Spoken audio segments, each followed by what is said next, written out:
Let's speak now to Alia Butt, who is an NHS psychotherapist and also convener of NHS Staff Voices, which is against privatisation. Alia, thank you very much indeed for being with us. Is it important that the nation claps once again for the National Health Service today? Hi, thanks for having me. Yeah, I mean, I think it's lovely that we've been seeing the appreciation shown for the NHS, absolutely.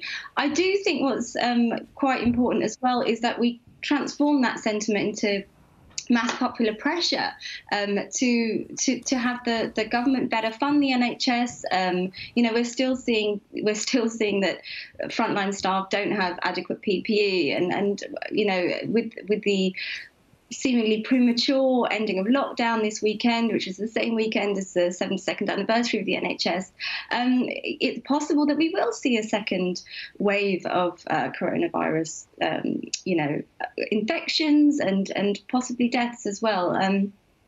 So yes, I think it's important to show appreciation, but I think that does need to be transformed into something a little bit more material, really.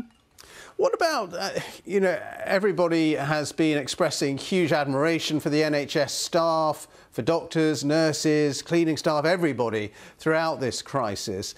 But at the same time, do you think there are any structural weaknesses in the National Health Service? Because if you look at the UK number of cases and the number of deaths, it's pretty high compared to other countries.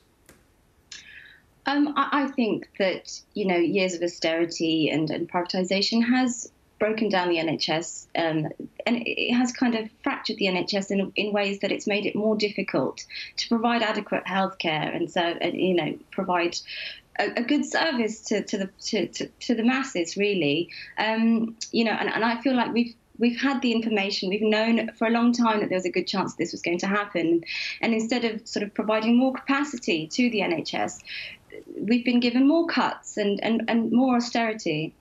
But the government now saying, Matt Hancock was saying only this morning, that the NHS will have what it needs. It will have the funds that it needs to deal with coronavirus. And I think that's great. I think that's really important, and I appreciate if that actually does materialise. However, you know, we've also seen that the government have been sort of neglecting to take care of the NHS staff. You know, recently they've voted against continuing weekly testing for staff. So it does feel like sometimes the government say one thing and these things aren't seen in the NHS, and we can see that there are some things that are being said that aren't necessarily happening.